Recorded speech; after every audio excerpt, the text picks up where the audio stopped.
Y ya lo habíamos anunciado con el ex ministro de Hacienda, miembro del comando de Evelyn Matei, Ignacio Briones, aquí en Mesa Central. Ignacio, muchas gracias por la gentileza de estar acá. Hola Iván, encantado en un nuevo estudio, no conocía este. Pero esta es la mesa original, me contaban. Esta es la mesa casi original de Mesa Central, así que estamos, es como vintage. Estoy apoyado en historia acá. Bien. ¿Qué quiere decir Evelyn Matei cuando dice que sus parlamentarios no van a firmar la ley de presupuesto si no se aclaran las cuentas? ¿Cuál es el problema para Evelyn Matei? Yo creo que hay dos temas principales. Uno, Evelyn Matei puso rápidamente arriba de la discusión, y hemos visto en la prensa cómo eso ha cundido y ha proliferado con más antecedentes, el problema que existe en el Ministerio de Vivienda respecto al pago a proveedores. Los proveedores son empresas grandes, chicas, que tienen trabajadores, hay pymes detrás. Y la verdad es que tienen otros proveedores a su vez. Por supuesto, una cadena. Entonces cualquiera entiende, algunos medios han hablado de una deuda de $1.000 millones, que cuando hay un problema de flujo de caja de esa amplitud... Sí, eso decía el diario financiero ayer. Claro, es un problema grande para esas empresas, para sus trabajadores, que hay que pensar que hay pymes, hay trabajadores detrás que sin ese flujo se puede ir de espalda. Son pegas que se pierden. Entonces hay que tener mucho cuidado, amén de las personas que están esperando una vivienda que tampoco pueden recibirla porque no hay un pago. ¿Te fijas? Entonces, yo creo que eso, lo que dijo Evelyn Matei con mucha prontitud y claridad, es algo que el gobierno tiene que aclarar en la discusión presupuestaria. A mí como ministro me tocó tramitar leyes de presupuesto. ¿Tiene que aclarar qué exactamente? Porque hay varias cosas. Uno, la deuda, el cálculo que hace el diario financiero a partir de unos correos electrónicos que manda el Servio, y otra, esta idea de no nos dejan facturar, dicen algunos proveedores o empresarios, porque con la ley de pago a 30 días, el fisco no tiene plata para pagar en 30 días. Son las dos cosas que se tienen que transparentar. A mí me parece de sentido común, porque acá entendamos que hay un drama para pymes, para trabajadores, para personas que están esperando recibir su solución habitacional. Es un tema lo suficientemente grande, y Evelyn Matei lo puso con claridad, que el gobierno tiene que aclarar. Y eso es propio de la ley de presupuesto, la discusión presupuestaria, ¿no? ¿Usted había escuchado eso de que no nos dejan facturar porque no...? No lo había escuchado, por eso que creo que la mejor solución es que el gobierno transparente la información de prensa que ha cundido. ¿Cuando usted era ministro de Hacienda esto pasaba? Lo de la facturación no, siempre ha habido retrasos. Nosotros impulsamos el pago centralizado, te recordarás tú, hartas críticas, de manera tal de asegurar que el Estado cumpla con lo que le debemos al sector privado, que es que los proveedores puedan recibir sus pagos a tiempo. Eso es como un deber básico. ¿Cómo nosotros como Estado le vamos a pedir al mundo privado que cumpla con sus boletas, pago oportuno, y el propio Estado no lo hace? Eso es impresentable. Ahora, respecto a la deuda de $1.000 millones del Servio, el Servio en distintas regiones, por cierto, el Ministerio de Vivienda ha negado, el ministro Montes lo ha negado también 2 veces consecutivas, independientemente de lo que el artículo del diario financiero Pero por eso creo que lo que dijo Evelyn Matei es muy de sentido común. Aclárenlo en la discusión presupuestaria, esa es la instancia, muestren las cifras, muestren si es así, si no es así, en qué orden de magnitud, cuánto ocurría de esto antes, cuánto se ha exacerbado ahora. Creo que no es pedir algo extraño, es propio de la ley de presupuesto claro, que se aclare y por transparencia, digamos, por transparencia cara a la ciudadanía, sin mucha plata, y entendamos que hay empresas, hay pymes, hay trabajo detrás, hay personas que están esperando su solución habitacional. Creo que eso es lo que corresponde. Y esa es una parte de la discusión, Iván. Y la otra parte de la discusión, que yo creo que es el meollo del asunto de cara al presupuesto, es que si tú te fijas, ¿qué es lo que hemos tenido en los últimos 3 ejercicios? Hemos tenido desviaciones bien importantes de las propias metas fiscales del balance estructural que el gobierno se propuso. Cuando digo bien grande, estamos hablando de bien grande, ¿ya? Podemos entrar después sobre eso. Y el problema cuando tú te desvías sistemáticamente lo que tú dices que vas a cumplir es que las reglas pierden credibilidad. Y el ancla fiscal de nuestra economía, nuestra política macro, es la credibilidad de la regla fiscal. Entonces, urge retomar la credibilidad. Urge decir, oye, si yo voy a tener una meta de un déficit de 1, que sea 1 y no que sea 2 o 3, ¿te fijas? Esa es una cuestión. Y la otra, perdona, para terminar, ¿sí? El otro punto donde ha habido errores sistemáticos es los ingresos, la proyección de ingresos que han estado sistemáticamente sobreestimados en los 2 últimos ejercicios, el año pasado y este. Y en consecuencia, un elemento clave de la discusión presupuestaria que se viene es tener garantías y credibilidad suficiente de que los ingresos que se proyectan para el otro año están bien calculados, lógico. Pero la desviación de la meta fiscal es precisamente porque los ingresos han estado mal calculados, lo dijo el propio ministro, dijo uno de los grandes dolores. Así es. Dijo Marcel, o es porque también el gobierno ha gastado más. Son dos cosas. Una es el desvío. Cuando tú proyectas ingresos que sueñas que vas a tener, pero que no se compadecen con lo que en realidad tienes, tú comprometes gastos sobre esos ingresos, y cuando los ingresos no se producen, entonces te quedas con un déficit. Tienes más gasto que ingresos. Y entonces creo que el problema fundamental que nosotros como país tenemos que solucionar es dejarnos de pasar películas respecto a los ingresos que soñamos que vamos a tener, y vayamos a los ingresos que de verdad tenemos y comprometamos gastos con los ingresos que tenemos, no con los que soñamos que tenemos. Yo siempre digo, a nivel del Estado de Chile, es lo mismo que hace cualquier jefe o jefe de hogar en su casa. Son ustedes, señor ministro de Hacienda, en su casa, donde tienen que ajustar sus gastos, sus ingresos. Ese es el deber básico y el Estado de Chile, que trabaja con la plata de todos ustedes, con su esfuerzo, tiene que hacer lo propio. Ahora, la directora de presupuesto ha dicho que incluso se ha establecido una comisión, bueno, hay una comisión para ahorros, digamos, pero que también ha habido mejores prácticas internacionales para ver cómo contabilizar los ingresos futuros, cómo proyectarlos bien. Está bien, eso siempre es bienvenido. Lo que yo quiero decir es que cuando nos hemos equivocado 2 años seguidos, cuando el gobierno se ha equivocado 2 años seguidos, sobreestimando ingresos, yendo a esta idea de los ingresos que sueño y no los que tengo, y compromete gasto, tenemos un problema porque nos desviamos de las metas que nosotros nos damos y las reglas pierden sentido si uno no las cumple, obvio, ¿no? Sería un problema en cualquier caso. Entonces, para el año próximo, ¿cuál es la clave en el presupuesto? Uno, es que los ingresos que se proyecten nos den garantía de que están correctos, que sean prudenciales, que sean conservadores. Esa es la base de cualquier contabilidad, un criterio prudencial. Y número 2, que el gasto que se presente sea compatible con la meta de déficit estructural que el propio gobierno chuteó un año y que está en 1,1 para el próximo año. Eso es la práctica que significa, con los números que sabemos hoy día, Iván, un presupuesto, yo siento tener que decirlo, que en términos reales no crece o incluso cae 1%. ¿Ya? Entonces hay que ser muy celoso respecto a qué se va a proponer. Es bien difícil en este periodo hacer un presupuesto de esa magnitud. Es bien difícil, pero que hay que pensar en Chile, porque cuando tú tienes las cuentas fiscales desordenadas, igual que en la casa de cualquiera de los hogares que nos miran, sistemáticamente desordenadas, eso es comprarse un problema grande, y nos hemos ido acercando en una situación donde, uno, la regla fiscal y nuestro anclaje se ha ido perdiendo, y número 2, que la deuda crece. Entonces, más allá del gobierno de turno, la responsabilidad fiscal no es patrimonio ni de izquierda o derecha, es responsabilidad. Eso es lo que tenemos que hacer como país, y para eso un presupuesto austero que converse con los ingresos que nos van a presentar y que esos ingresos sean creíbles y no que cometan los errores que se han producido en los últimos años. Déjeme devolverme al asunto de la deuda. Estas deudas, esta deuda del Servio, un crédito del Servio con el Banco Estado para pagar no sé qué, esas cosas, ¿están contadas en la deuda? Es parte de la deuda, como cualquier empresa. La deuda pública, que es el 43% del PIB, no está dentro de esa deuda. Esta es deuda a proveedores, pero es deuda al fin, ¿no? Y también es importante transparentarla en esta discusión. Yo creo que ese es el punto de fondo. Transparencia para tener una discusión presupuestaria cuyo norte sea volver a ordenar las cuentas fiscales. Esa es la clave. Eso por una parte, pero lo último sobre el asunto de las deudas y de los pagos a los proveedores. ¿Cómo puede ser? O sea, usted dice, esto igual que en una casa, se recibe el sueldo mensual, él o los sueldos mensuales todos los meses, y uno más o menos sabe y tiene un flujo. ¿Cómo puede ser que en el Estado no haya la plata disponible para pagar? Si uno entiende que la ley de presupuesto lo que hace es dar ese flujo para todo un año, garantizarlo. Es súper buena la pregunta, porque yo de nuevo creo que lo primero es que el gobierno transparente con las cifras de qué tamaño es el desvío, para tener cifras oficiales, y todos hablemos sobre lo mismo. De acuerdo a lo que hemos conocido, la pregunta tuya es súper pertinente, porque quiere decir que hay un problema de gestión de caja del puerto de una catedral. Y las empresas, las pymes que nos escuchan, quiebran no porque el negocio necesariamente sea malo, quiebran por problemas de liquidez. Entonces, cuando hay un mal manejo de caja, una mala gestión de caja, como en este caso, bueno, si fuera una empresa quebraría, de eso estamos hablando. Entonces, es inaceptable, creo yo, desde el Estado de Chile, quien quiera sea el ministro de Hacienda, quien quiera sea el gobierno, que nosotros no tengamos la deferencia y la empatía de entender que detrás de esos pagos proveedores que están chuteados hay empresas de carne y hueso, hay trabajadores de carne y hueso y hay personas de carne y hueso que están esperando su solución habitacional. Eso se tiene que responder, se tiene que solucionar y en adelante hacer una buena gestión de caja. Ahora, dicho eso, hay un problema que es grave, hay un problema que hay que dimensionar, porque no sabemos exactamente de cuántas empresas estamos hablando, ni de cuánta plata estamos hablando, pero aún así en el gobierno dicen una cosa que es interesante también. Esta es la ley más importante de todas, la ley de presupuesto. Con la ley de presupuesto no se juega, por decirlo de alguna manera. No se juega. De hecho, una instancia, a mí me tocó tramitar la ley de presupuesto y siempre las oposiciones ponen condiciones para el debate y a uno lo obligan a transparentar, a mostrar sus datos, a entrar en la discusión. Creo que eso es lo que se pide, sobre todo de cara a poder ordenar el anclaje fiscal. Por eso, no es mucho que la candidata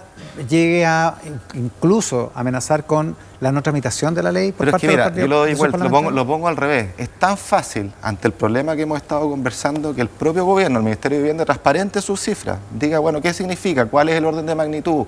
¿Cuántas empresas? Lo que tú mismo has señalado, despejado eso, seguimos conversando. Y el norte tiene que ser un presupuesto austero, con ingresos proyectados para el año próximo de verdad y no de fantasía, de forma tal de que volvamos a arreglar el curso de nuestra regla fiscal, de su credibilidad, del anclaje fiscal, y no gastar más de lo que tenemos. Ahora, como sea, el presupuesto 2026, la candidatura de Belén Matei propone recortarlo en $2.000 millones. O sea, de entrada hacer un recorte de $2.000 millones, ¿no? Nosotros lo que hemos propuesto es un ajuste fiscal en torno a 2.000 millones de dólares, esencialmente por la vía administrativa. Esas son medidas de corto plazo que tienen que ver con la gestión en áreas donde sabemos que podemos hacerlo. O sea, a mí, junto a Matías Acevedo y otros, nos tocó hacer un ajuste durante la pandemia. Es cierto, era pandemia, ¿ya? Pero cortamos hartas cosas y ahorramos 2.500 millones de dólares. El presupuesto del 2021. Claro, claro que sí. De forma tal de, mira, gobernar es priorizar, igual que en cualquier hogar. Uno tiene un cierto tamaño de billetera y tiene que alocar los recursos en función de las prioridades que tiene la casa. Acá en el Estado es lo mismo. Entonces, en la pandemia que hicimos, dijimos la prioridad es salud, la protección de la salud, los ingresos de los hogares. Entonces, bueno, vamos a sacar ciertas prioridades plata. Vamos a congelar viáticos, horas extras, gastos administrativos, etcétera, y vamos a poner esa plata donde se necesita. Acá es lo mismo. Pero están proponiendo un recorte importante, porque son 2.000 el próximo año, pero otros 2.000 el siguiente y otros 2.000 en el subsiguiente. No. O sea, es bueno que tú hagas esa pregunta porque acá ha habido mucha confusión. La idea nuestra es que son 2.000 millones. O sea, imaginemos una empresa que gasta 100 todos los años. ¿Ya? El Estado gasta 100 todos los años, una empresa que gasta 100 todos los años. Y esa empresa, esa pyme, logra recortar, voy a decir, 2 pesos. Lo lleva a 98. Ya. Entonces recortó 2 el primer año, los mismos 2 el segundo, los mismos 2 el tercero, los mismos 2 el cuarto. En 4 años, ¿cuánto recortó? Ahorró 8. ¿Ya? Pero son los mismos 2. Son los mismos 2. Claro. No es que hay que recortar todos los años. Exactamente, no. Pues, o sea, no pasar a 96, 94. No, pues esa es la diferencia con el ajuste que propone José Antonio Kast, que es de un orden de magnitud 3 a 4 veces el nuestro. Sí, porque ellos hablan de 8.000, pero volver a meter 2.000... Pero es que 8.000... Y el neto son 6.000. Son 6.000 en el neto, 8.000 en el esfuerzo fiscal, pero es para siempre. O sea, tiene razón el vocero de Kast cuando dice los ajustes. Cuando uno habla de un ajuste, en realidad el monto que uno dice se mantiene para siempre. Como en el ejemplo de mi pyme. Los 2 que ahorré, los ahorré todos los años. Claro. Entonces aquí estamos hablando 2 Evelyn Matei, 8 bruto el señor Kast, 6 en términos netos, y la pregunta si eso es posible, nosotros tenemos serias dudas. Ahora, Jorge Quiroz, que es el encargado en la campaña de Kast, da algunas cifras, da algunas pistas hoy día en una entrevista de Carlos Alonso en La Tercera, en Pulso. ¿Le parecen razonables los números que él da? Habla de licencias médicas, habla de Transantiago, habla de varios ítems, y dice que mucho de eso es administrativo y lo otro está en la ley de presupuesto del 2027. Hay varias cosas, hay algunos puntos que tenemos en común. Lo de las licencias médicas está en nuestro detalle, que es público, está en la presentación del CEP, claro que sí. Pero hay otras cosas que llaman la atención, ¿eh? O sea, el vocero del candidato Kast hace un mes atrás decía que el ahorro en Transantiago eran 350 millones. Ahora habla de 215, lo bajó como harto. ¿Eh? Y el CEP, en realidad, el ahorro mismo de la evasión de Transantiago lo pone más o menos en 130, o sea, bastante menos. Entonces, no sé, pues cuando uno tiene esos desvíos en poco tiempo, en pocas semanas, uno va para pensar, bueno, cómo cuadran el total. Pero yo creo que el punto de fondo, Iván, es otro. Acá el candidato Kast y su equipo no ha sabido explicar cómo van a recortar y qué van a recortar. Y esa es una pregunta que sigue pendiente. ¿Los detalles que entrega Quiroz no son suficientes? Sigue pendiente. Te voy a estudiar 2 argumentos. Número 1, quizás el más importante. ¿Te acuerdas que en el debate presidencial que tuvimos hace poco, ¿sí?, cuando la candidata Matei le preguntó al candidato Kast cómo lo iba a hacer, él dijo muy tranquilamente algo que es completamente falso. Dijo que los republicanos habían presentado una indicación al presupuesto anterior para reducir 5.000 millones de dólares. ¿Te acuerdas? Palabras casi textuales. Indicación. Una indicación, por definición, es una modificación, una propuesta de modificación legal, donde tú indicas punto por punto qué cosas quieres recortar. Yo quiero decir con mucha responsabilidad, esa indicación no existe. Nunca ocurrió. Lo que hubo una declaración genérica de la bancada de que le pedían al gobierno cortar 5.000 millones. Pero todos entendemos de que lo que se trata, si es una indicación, es proponer el detalle. Claro. Entonces eso es falso, y yo diría, en toda esta polémica que en realidad aburre a las personas, porque son muchos ceros y bien difícil de entender, yo creo que lo más fácil es transparentar qué es lo que quieren hacer, y hoy día tienen una tremenda oportunidad en la discusión de este presupuesto. Pueden presentar esa indicación, dado que tienen todo tan claro qué es lo que van a hacer, detallando qué puntos quieren recortar, y así la ciudadanía lo conoce democráticamente en la discusión presupuestaria. Y respecto a tu pregunta, en los números que se citan en esa entrevista que tú señalas, yo creo que hay cosas que están mal citadas, honestamente. O sea, cuando se cita el CEP, hay que citarlo bien. El Centro de Estudios Públicos. Claro, el Centro de Estudios Públicos, porque ahí se habla de medidas administrativas, que habría dicho el CEP, por 4.000 millones de dólares. La verdad es que las medidas, el CEP divide, igual que la Comisión de Gasto, el tema en 2 partes. Lo que es reducción de gasto y lo que es contención de gasto. Aquí lo que estamos hablando es de reducción de gasto. Y yo te quiero decir que cuando hablamos de reducción de gasto y hablamos de medidas administrativas, el Centro de Estudios Públicos sitúa el ahorro entre 0,5% del producto, son unos 1.800 millones de dólares, y 0,75% del producto, unos 2.500 millones de dólares, no 4.000, ¿ya? No 4.000, digámoslo. Y más aún, las propuestas que hace el candidato Kast son todas de corto plazo. Ellos dicen, vamos a hacer medidas administrativas el primer año y vamos a mandar la ley de presupuesto al primer año de nuestro mandato para el año siguiente. O sea, corto plazo. ¿Qué nos dice el CEP en recortes de gasto de corto plazo? Nos dice que está entre 1.600 millones de dólares y 2.400 millones de dólares si es que uno considera las licencias entre medio. Entonces, sigue habiendo un gran gap respecto a lo que ellos proponen. O sea, todavía hay que explicarlo. Claro, y los 8.000 que ellos proponen estamos a gran distancia. Entonces yo diría, acá lo más simple es que el candidato Kast explique qué es lo que va a hacer. La ley de presupuesto ofrece una oportunidad única para que hagan la indicación que supuestamente hicieron el año pasado, pero que no la hicieron, eso es falso, que la hagan este año y que nos digan qué cosas van a recortar. Ya, dicho eso, ¿cuánto cuesta el programa de Evelyn Matei? Cuesta 10.000 millones de dólares en los 4 años, son 2.500 al año, un programa bastante austero, bastante responsable, yo digo medio fome en ese sentido. ¿Esto es sin contar los 2.000 que van a recortar? Lo que pasa es que nosotros, a ver, el presupuesto, insisto, vamos al concepto de gobernar es priorizar. Cuando nosotros recortamos en un área que encontramos menos prioritaria y hay ineficiencia, se está gastando mal, esa plata la podemos meter en un cajón o ocuparla para las prioridades que nosotros tenemos. Parte de ese recorte va a las prioridades que nosotros tenemos. Y entonces tú te preguntarás, ¿y cómo nosotros entonces ordenamos las cuentas fiscales? Sí, pues. Y la solución es bastante obvia.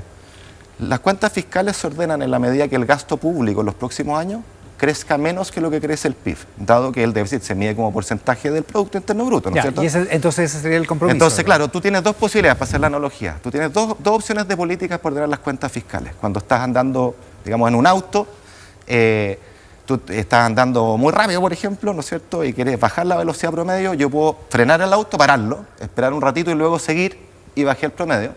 O la otra, en realidad, es bajar la velocidad al tiro. En lugar de ir a 120, la bajé a 100 y logro el mismo objetivo de manera más suave, de manera mucho más armónica. Eso es lo que nosotros queremos hacer. Está detallado, es público, a diferencia del candidato Kast, hemos detallado cada una de nuestras medidas de recorte, de ajuste. Están en la presentación que a mí me tocó hacer a nombre del equipo en el Centro de Estudios Públicos. Y creo que lo que José Antonio Kast tiene que hacer es explicarle al país cómo lo van a hacer. E insisto, la ley de presupuesto actual es una buena instancia para que vía indicación nos digan qué quieren hacer, dado que lo tienen todo tan claro. Hace 4 años usted no votó por José Antonio Kast. No.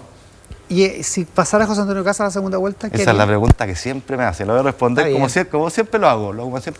Primero hoy día estoy en cuerpo y alma dedicado a la candidatura de Evelyn Matei, que estoy seguro que va a pasar a la segunda vuelta.